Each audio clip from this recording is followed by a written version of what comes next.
amazing, always amazing, feeling great. Good morning, good day, and maybe good evening, depending on where you are. Well, today I want to talk about a certain topic. I know we're always just talking about wellness, self-care, our health. Well, today we're discussing financial health, and the topic is financial literacy. This is the kids edition, and I'm doing this in two parts. Normally, when you start talking about things of this nature, I can get long-winded more than usual, but I want to give you time to research, evaluate, understand, and really, understand my perspective. I guess comprehend it. On that note, we're going to take a quick break, and then we'll be right back, and we'll get started.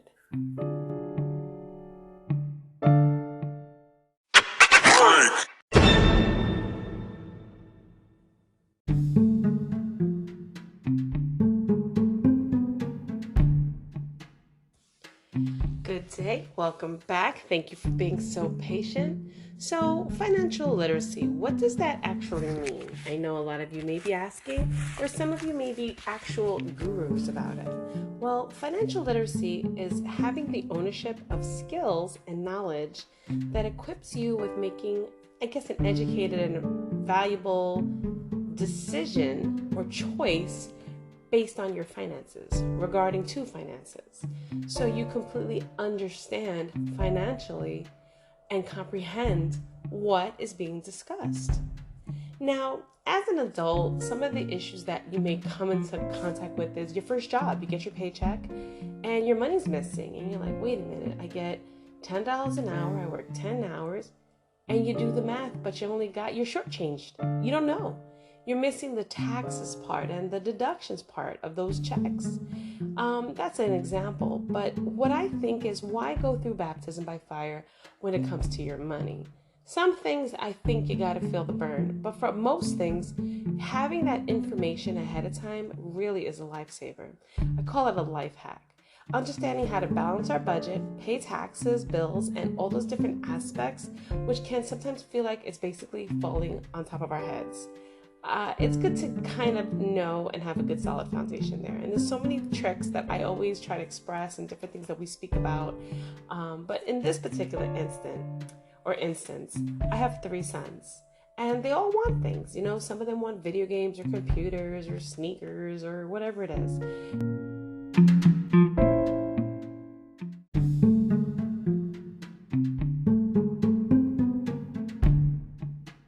As their parent, we are responsible for their needs, right?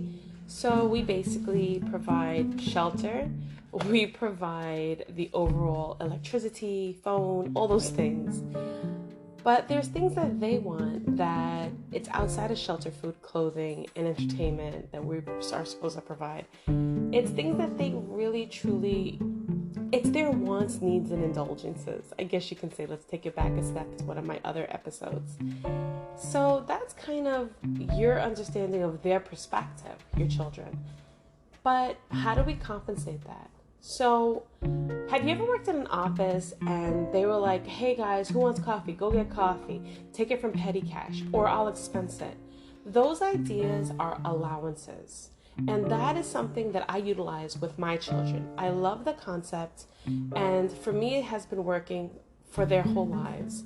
When I was a young person, my father gave me and my sister an allowance, and it kept us with things that we needed outside of the busy norm. Now, I have actually created 2 different perspectives, a low end and a high end, and we'll get into that in a little bit, but I want to go over some big picture expenses first, just to help kind of understand the whole logic around it.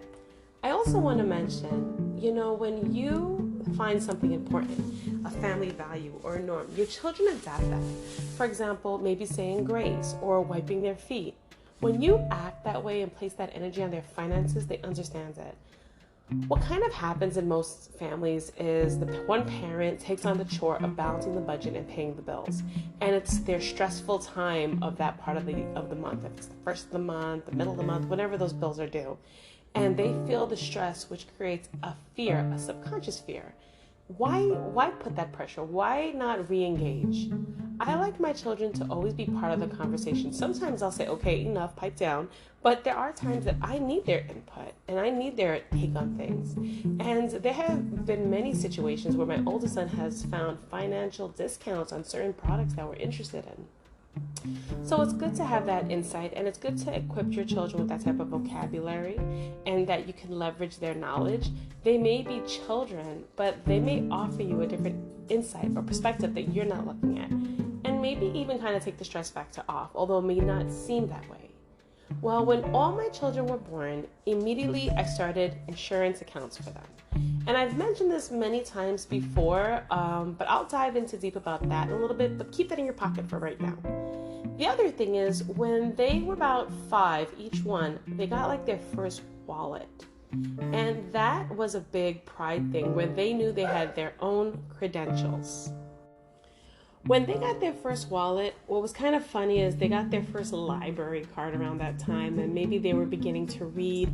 And I really emphasize on them learning how to write their names. It's very important. And also recognizing those characters and understanding their birthday. These are other elements we're jumping into in a minute, but I want to lay out the foundation. The other thing was when they were very little children, a lot of people gave us money for them. Like, here, you had a baby, here's some money.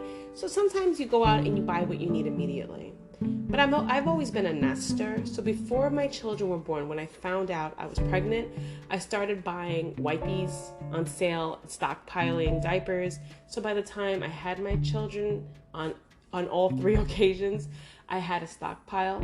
So the money that I received, I would put away in a savings account for them. So there's some things there that you may not have that opportunity that you can do that. You may need that money immediately. And we're going to dive into all those aspects too. So in the big picture expenses, it's building and engaging that relationship with your child. And I said that twice to drill in and emphasize the journey with them. So you're helping them, you're their chaperone, their manager, regarding how they understand what's going on, but you are letting them experience this, I guess, new part of life of managing themselves and being responsible. This is the key, okay?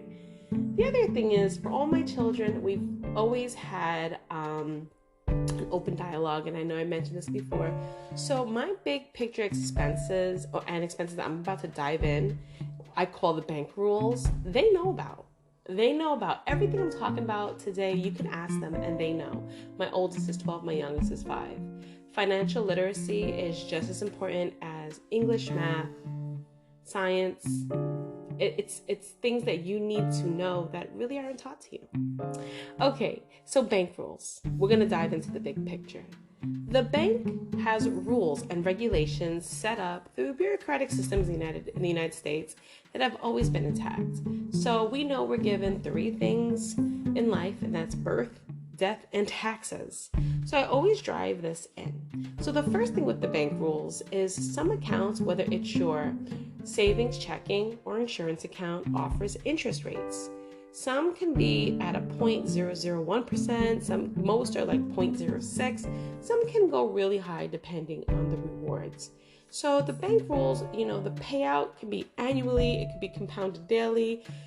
It depends on who is managing the money, how it's being invested. But if you look in the fine print, it'll tell you your own account's interest. And when you open up an account, you can always ask, hey, how can I increase my interest? What is the interest? It's good to know. It's always good to know what your interest is. The more money in the account, the more interest is accrued. The other thing I want to mention is anything that I'm talking about today is not mandatory. These are suggestions. And I'm going to mention this again, but if you're a millionaire, you do what you need to do. My dialogue really references people that are either struggling, have a job, don't have a job, middle class. It's really around understanding what to do for your child before they leave your house and go on about their business, okay? Because I know I always get questions like that. The other thing is responsibility. The manager of the account is the parent. However, when the child turns 13, they can usually manage their account, meaning most accounts don't use the passbook anymore and they give you a debit card. For each of my children's accounts, I don't have a debit card. They have their own debit card, including my 5-year-old, which is stored away. The idea with that is when, for my older children, that debit card is in their wallet. When they turn 13, they can download the app on their phone. Right now, they cannot, so I have to manage like how much their balance is and explain things to them. My 5-year-old still is learning, so we will always have these open conversations, but the manager is you. So you have to understand what is going on within the bank and within these transactions so that you're aware, okay? Now, when they become an adult, like the age of 17 or 18, depending on the account, you can always transfer the account completely and remove your name from the account. Or some people are on the account until the age of 24 and 26. These ages, 17, 18, 24, 26, and 13, come into play multiple times within my conversation. And this is a lot to write out. So what I did was I created a complimentary blog with this. So you can actually, when you're done listening to my podcast, if there's questions you have, you can refer to the blog or just reach out to me. I'm always willing to help. You understand that. Now, the age of who's responsible can vary bank to bank. So you always want to ask your bank. Check with your financial institution, I always say. Now there's fees. Some banks have as low as $12 a month maintenance fees. Some can be as high as $60. There could be ranges of overdraft fees. So I always say try to keep a little cushion in the account. The cushion will help them that if they do spend something that they can never go below that cushion. So if it's $25, it's really, for them, that is where they begin. So the $26 is theirs. And I make that point because you always want to avoid fees. Some accounts, you can keep a daily balance of $500 to $1,500. And when they turn 24, they avoid the daily fee. That's a good lesson to learn, which is sometimes hard to understand. So it's good to just kind of put that first foot forward so that they understand what fees are, because you want to avoid them. And you know me, I don't want to pay for anything that I'm not doing. Now, taxes. This is one of my biggest ones that I want to just mention. When it comes to taxes, they can owe a certain amount of money a year, okay? So let's talk about this for a second. If it's a child's account or a student account, up until the age of about 24, okay? That's usually how long you can have a student account. It can vary depending on whether they turn 13, 17, 18, and how you transition the account. On my high-end version of allowances, and again, not in the millionaire spectrum, just high-end, you can deposit up to $15,000 a year into someone's account. And because you're depositing it, so it's post-tax dollars based off of your income, that you don't have to pay taxes on that, and then they don't have to pay taxes on that. Now, and because it's a joint, so you're not gonna be penalized for that deposit. Now, with that said, when they turn 18 years old, they will be penalized for that money because now it's a sense of income. So you may still be claiming them, and that's okay. Usually about $5,000 is the limit. So you want to be cautious there. However, if they owe taxes and you have to file taxes on their behalf, or they file taxes, it could be basically $260 that they owe based on a $2,500 taxable income. Those would be the wages, okay? It's best to speak to your tax advisor, accountant, or professional for that individual advice. So, as you all know, I do taxes, but I do not believe in conflict of interest. So I would speak to the one who does handle your own taxes. Now, the next topic is the FDIC.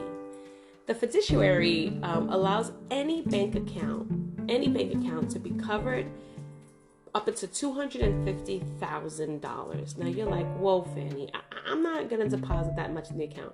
Well, here's the thing. Let's say you're on the high end of the allowances and you deposit $15,000 a year. Up until the age of 16, they will have $250,000. At that point, then the bank will no longer cover it through insurance. So if the bank is robbed, something happens, that money's not covered. It's like a lost amount. So if you're going to be putting more than that amount into their account, you really want to be conscientious and create another account. Now, again, there's money markets, tiers, CDs, trust funds, all these other things that you can still do. This is based on allowances, and we'll go over the whole subject matter in a minute, but I gotta break down the rules so that you understand. Now, the last part of bank rules is the life insurance. So life insurance, you can pay about $35 to $100 a month. And what happens is you're given a policy. That policy is a timeline. When you open it for them as a child, they usually don't have a lot of medical questions, and you do not need a social security number. So you can open up a life insurance policy for everyone. For a baby, you're the owner on that account, and they're also listed on the account. That life insurance matures when they turn 100 years old, which means if it matures, the face value is now the value of the life insurance. In a life insurance, you could have about $5,000 to $500,000 of a maturity face value. With that said, if you think about it, if you open up a life insurance for your child, and then they become about 17 years old and it transitions to a whole life for an adult, they may go up $1 or $2 that monthly amount that they can pay for. And you have a choice. You can pay monthly or annually depending on your comfort level. But that little investment for your child gives them a window that when they need that money, because although it matures at 100, what if they need braces? What if they want to buy their first car? What if they've gone about their life in a merry little way and now want to put a down payment on a house? You can always tap into that resource and pull any of the money you put in, and you're not taxed on it. It's actually a way of utilizing an indexed interest rate that doesn't change. It stays constant for you. And this is kind of like the rich man's secret that people don't really know about. So I'm just letting you know. And I could always explain this more and more and more, but I know there's always questions about this. Okay, so now that we know the rules, how do we figure out the allowance? So in the high end and low end perspectives of allowances, the checking account stays the same.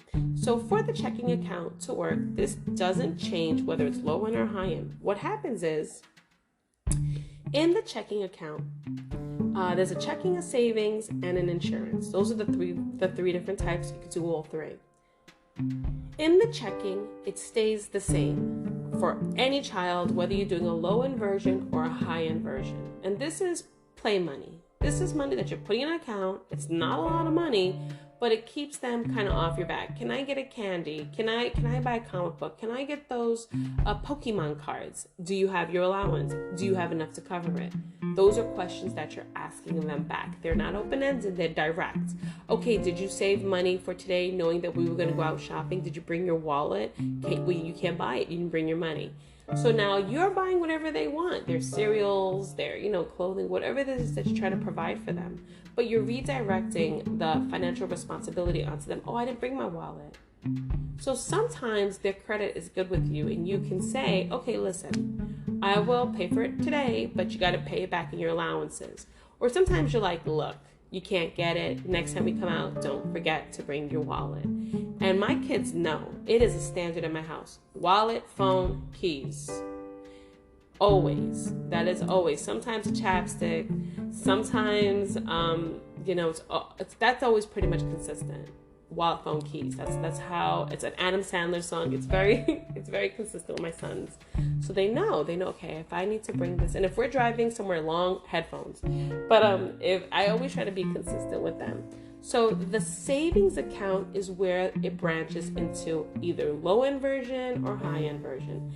And it's very simplified to two different versions. And you can find yourself at any part of that spectrum. And we'll go over that in a moment. And last but not least, the insurance that I kind of just briefly spoke about. That's the third option. So my children have all three. You can decide what you want to do and what's best to plan your capital for equity. Now, you kind of want to go over this with your children. This is a lot to talk about that they're going to be like, what are you talking about? But I have been discussing this with my children forever, so they know what's going on.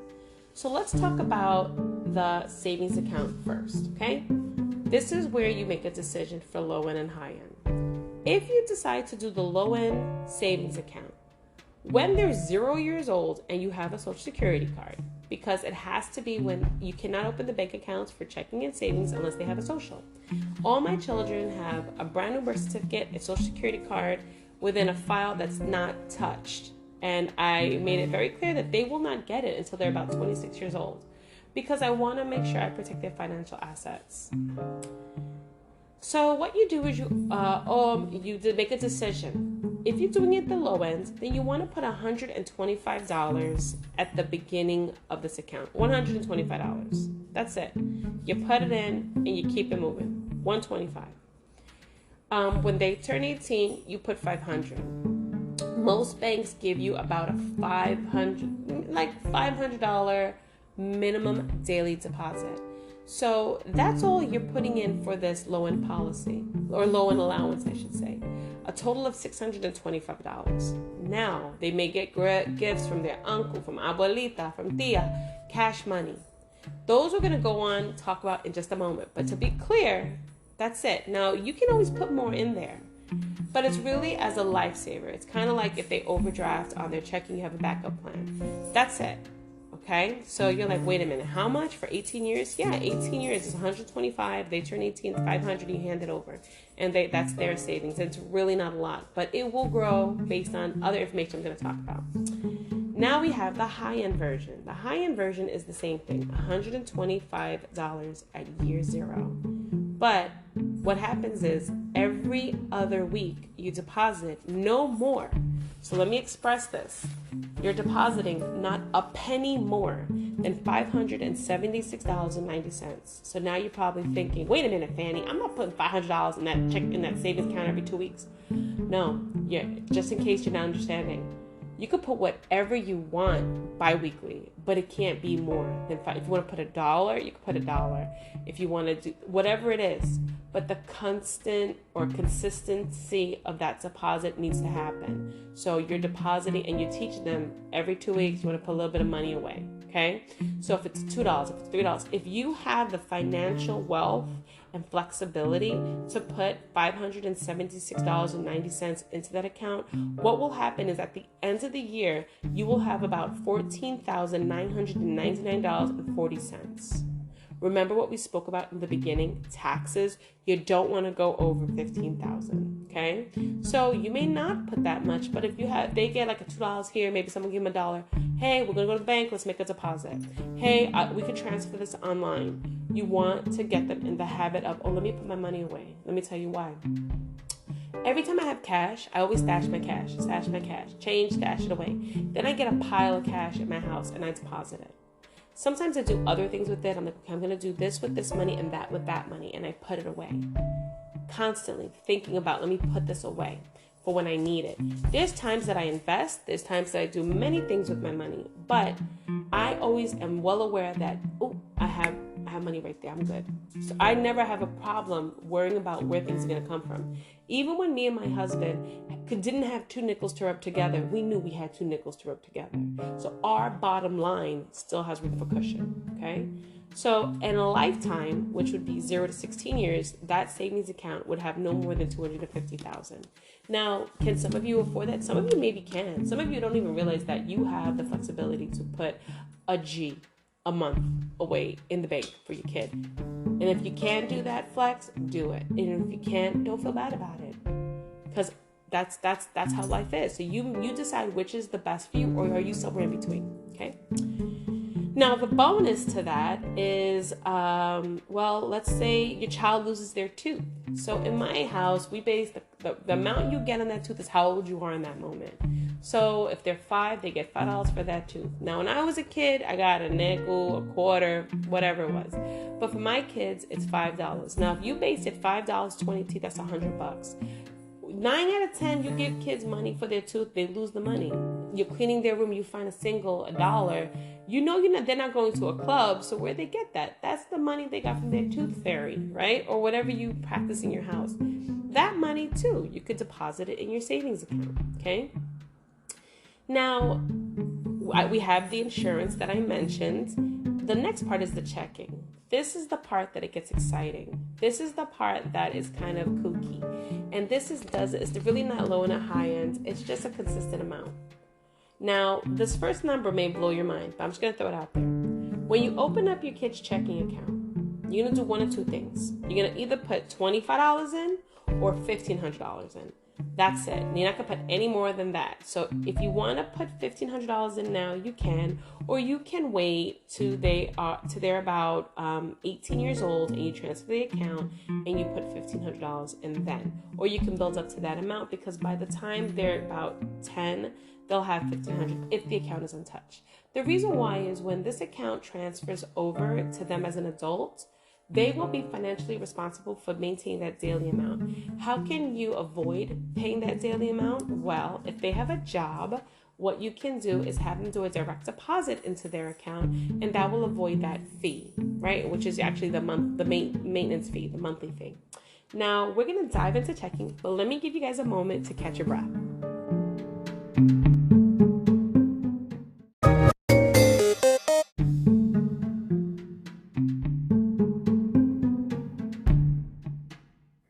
Okay, so a lot of that information is a lot of information, but I gotta explain these things to you so that you can understand, right? So now we're up to checking. We covered insurance in the gist. We kind of explained the high end and the low end for savings, which is the true high end and low end. And now the allowance. This is the creme de la creme. I'm gonna dive into it. And every time I tell this to someone, the truth is they say to me, oh my God, why didn't I ever think of that? And that's always the expression that I get. So as I just mentioned, for the checking, you want to start off at $25, year zero, okay?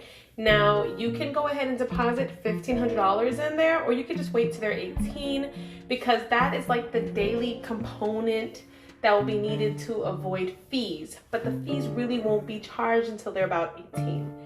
So you have plenty of time to think about that. Now, at year one, they're 1 year old. So we know how we get paid, right? You're either paid weekly, bi-weekly, semi-monthly, monthly. Some of us can be contracted. Some of you are annually, per diem. So all those different types of payments is actually your frequency. So the frequency for the child's allowance is going to be bi-weekly. And I mentioned bi-weekly before. It doesn't matter how you get paid, it's just bi-weekly. The reason why is bi-weekly is the most popular method of how people get paid in most paycheck situations, including some of the top software platforms, including ADP, Paychex, Paylocity, Prime Pay. I can go on and on. Although many companies have different frequencies, the bi-weekly payroll is one of the lowest costing payroll for a company to adapt. So more than likely when your child enters the workplace, they're going to get paid bi-weekly. So because of that range, I had decided at the time when I was getting paid weekly to make it bi-weekly, which worked for me. Now, when they're 1 year old, every bi-week, right? Every bi-week, I deposit $1 into that account because they're one. That's their allowance. At 1 year old, what are they doing? Nothing. So who really cares? Jump ahead to their 4 years old. Now it's $4 every bi-weekly increment. And by the time that they're 5, now when they're 5, this is the big point with what we spoke about, right? Introducing them to the whole financial institution. So for my older kids, I just transfer their allowance in. For the most part, with my younger son, I will probably transfer his allowance in because he is well equipped in understanding the concept. If your children aren't, you can walk them into a bank and deposit it with them and have that experience. So he's 5 years old. His allowance is $5 every 2 weeks. And what happens is after the whole entire year, he has $130 in his checking account. Now, he just already mentioned to me that he wants V-Bucks. But now remember, he hasn't touched his checking account. So he has $104 there from year 4. He has $78 from year 3, $52, $26, plus that $25 that was already there. So he already has like a little bit of a nest egg, about $310 to $390, plus that $1,500 whether or not I deposit it. So now what's going to happen is as he continues to turn 5, then he's going to have his 6th birthday. When he turns 6, his allowance goes to $6 every 2 weeks. My 10-year-old has $10. My 12-year-old has $12. That may not seem like a lot of money. At the most, 12-year-old will get about $312 a year. But if you think about it, everything that the child needs, I pretty much pay for, me and my husband. So they really don't need it, but these are for things that they may want. Remember, wants, needs, indulgences, this is for that part. Now, if they don't touch this account by the time they're 13, they would have had $338 at that year, and they would have already at this point about $1,500. So you can make a rational decision. If it's not touched, you don't need to deposit it. More than likely it will be. Now, you can keep the account going until they're 18. At 18 years old, they will transition into an adult, and their bank account will completely belong to them. Now, if they're under your medical insurance, sometimes kids, even as young adults, will always need money. Trust me. I know a few. So if you want, you can keep the account going. You can keep the account going until they're 26 years old. At 26 years old, they're legally off your medical insurance. Now, some of you may be thinking, I don't know about that. I mean, honestly, me and my husband got married when I was 22. So that might be a little bit crazy for you. But, you know, you never know in that situation where your kid needs gas. Your kid is just out in the work field and maybe doesn't want to tell you they need money. It's a little cushion that will kind of keep them afloat, right? Unless they're truly the entrepreneur. Now, the low end and the high end won't touch checking. Checking is a consistent base based on the age of the child. So that's for either or. The savings is pretty much the high and the low of it. So you really want to figure out, where do you fall? It might be neither, right? And you really want to determine what's the best practice for you. Now, the other thing I wanted to mention was piggy banks. I love piggy banks. I think it's one of the best ideas. As I mentioned, I love to stash money, put money away. All three of my children have a piggy bank that they had since they were born. And when they graduate from high school, it is their piggy bank to break apart and take their money. Now, the thing about that is I'm constantly putting coins and dollars into all their piggy banks. One piggy bank is gigantic, one is small. Look at the drawer. All the piggy banks were given to us as gifts, one of which is a Tiffany's piggy bank, and that very classy lady knows who she is. So, I would always say, do it. And then, besides for that piggy bank that you may have started for them, that you keep and cherish and fill with little things here and there, they may have their own little piggy bank in their room. Like my one kid, he loves Black Panther. So he's Black Panther hardcore, has a Black Panther piggy bank. My other kid likes Guardian of the Galaxy, my other son likes Mario. So it depends. They may have their own little bank that they put their monies in, which is a great idea too, because they learn to save, but they know they can't get it out unless they break it. I tend to get the plastic ones for them for that.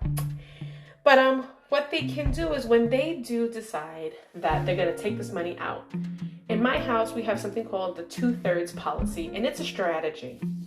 So I'm going to talk about that right now. And why it's important, you might hear my paper turning. That's from my blog. I wanted to just make sure I follow it along so that if you decide that you have questions and you can reach out to me through comments, the messages. I get them all the time. I'm very open to it. I won't block you. But you can also follow this along on the blog. It's pretty much detailed there. But the 2/3 policy means whenever you get your paycheck, as I mentioned before, you will be deducted taxes, medical insurance, all different types of things. And your fund money or the money you're left over with is usually about 1/3 of that. So what I tell my kids is when you're going to do a deposit into your account, you're going to do 1/3 into your checking and 2/3 into your savings. So the 1/3, so their gross amount is the piggy bank. So the piggy bank is the gross. Let's say it's $100. Their checking account is going to be their net. So 1/3 of 100 would be $33.33.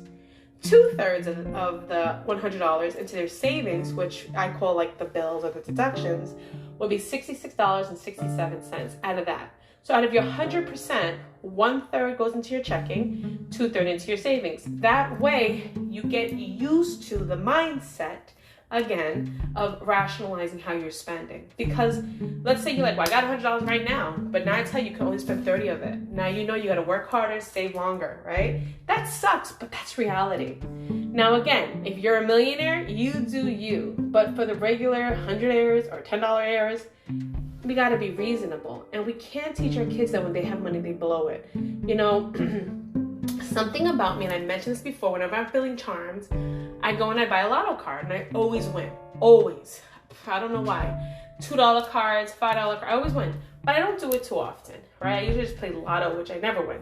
But for the scratch offs, whenever I win that $2, they'll say, do you want another ticket? I'm like, no. It goes right in my wallet. I'm not spending that. One time I played the slots. This is a funny story. And if I said the story already, I apologize. And for the person who's listening to the story, yeah, I apologize. So we went to play the slots. This was before I was married. It was me and all my coworkers. Went to Atlantic City. A good friend of ours drove us there. We were having an amazing time. It was so much fun. And I told myself I'm only bringing $20, like to spend for slots or for whatever, because I know how I am. I'm just so frugal. So I brought $20. Everybody brought a lot of money. And I was like, oh, I could have brought more, but I specifically did it. And I left my purse at home. So I knew I have enough to go and come back and $20. That's it. Okay, maybe eat. That's it. So we went and I played the slots. So my grandmother once told me, never spend your winnings. That's bad luck. So I had a cup of like just $20 in quarters or nickels. I think it was nickels because I did the nickel slot. And I kept putting them in and winning. And everything I won, I put in another cup. And that was my winning cup. And that cup I was going to bring to go cash it out, right? So I'm winning. I'm like, wow, I'm winning so much. Like for every coin I put in, I get back 5 coins. And I'm like, oh my God, I'm doing a good job. I look to my right and my good friend is dipping their hands into my winning cup because they ran out of money. And I looked at them like, are you kidding me? That was at least $3.50. Anywho, at the end of the time we had there, I go to cash in my money and I actually got $25. So I now had the 20 I spent because it was gone, and I won in my winnings cup 25 minus what was taken. So I walked away $5 richer. I broke even plus 5. My good friend all of a sudden won, I don't know how much money, like $2,000-$3,000. She gave all of us $250. I was shocked. I was like, thank you so much.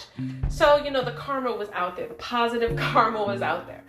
What happens in life is the unexpected will always happen. So it's good to kind of plan for what you want, but be smart about it. I always like to give myself a timeline and set a goal for things I want. So if I want something, this is my goal to achieve what I want.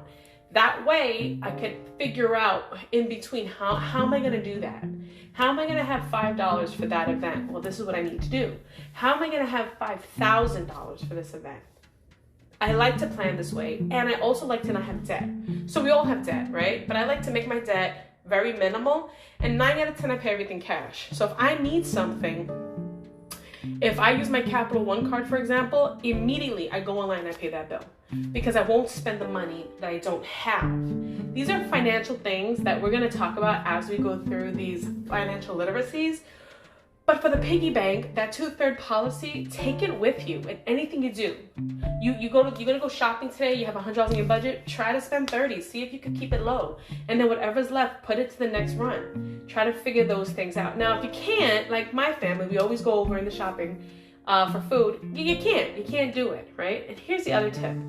I always tip big. So like if I get, let's say, a manicure and pedicure, they're going to get a big tip. Why? Because I like to give back. That karma, I like to put it forward. So this was basically financial literacy, kids edition. And the whole concept and this whole journey that you joined me with today was understanding how you can reasonably pay out an allowance. Because the concept of giving a kid $10 a week, $10 a day is ridiculous. You already are taking care of the overhead. The big tie in on all these different things is my son's a good helper. All 3 of my sons, I can always count on them. I can ask them for anything at any point of the day. Hey, I need your help with this. Sometimes they don't want to do it, but they know it's not for the money, it's for the level of respect in our circle, our family circle that we have for each other, that we work these things out. Sometimes I'll say, here, like if we're walking the dog, I'll say, here, take the leash. I'm going to do this. There's no complaint. And I'm always consistent with their allowance. You know what I'm saying? I make sure that they know that this is their allowance and it's coming to them. Sometimes during the holiday, I will batch it up. Like here's a couple months ahead of time. Because if they want to buy someone something, I don't want them to feel kind of like stuck. Or sometimes I'll say, listen, I got a lot of bills next month. I'm going to pay you these now. I mean, we're talking $10, but things add up and you need money, right? And the unexpected can always happen. So you need to rationalize, like, okay, it's $120 the whole entire year. I could put this to the side and make sure I have it for them. Also, when you do your taxes, that's also a smart time to say, for this year's allowance, it's going to cost me X amount of dollars. You already know what it is because you know your child's age and it's times 26. So you could just put that money to the side in a jar, hand it to them cash. A lot of times kids, when they get that money and it's in singles, you can give it to them in 10s and 50s, whatever, but when they get it in single, they feel like they can count it out. And there's something in that is that it's not material. It's kind of like they've earned it. And I always tell someone, when I used to be a boss or a manager, people would come to me for an increase, and they would say, I need a raise. We all need raises. I want a raise. We all want raises. Well, I worked for a manager.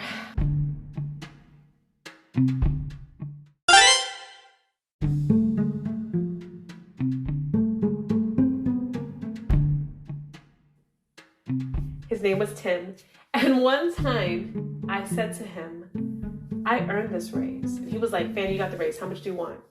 I was blown away. And he was like, you're the first person who ever said to me, you earned it, and you did.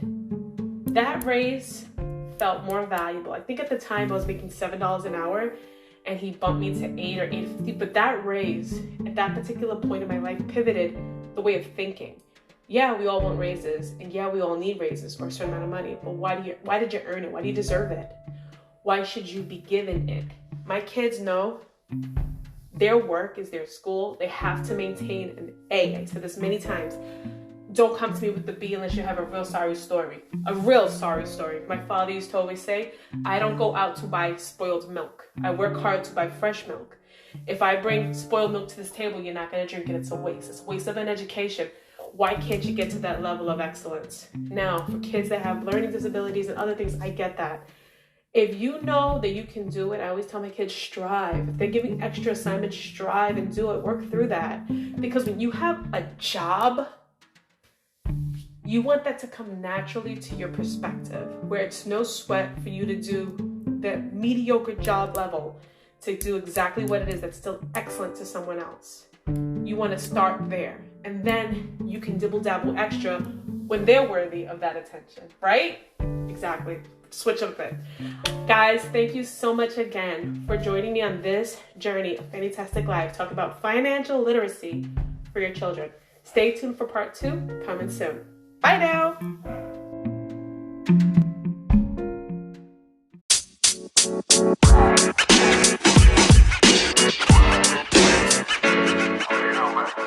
You know, man.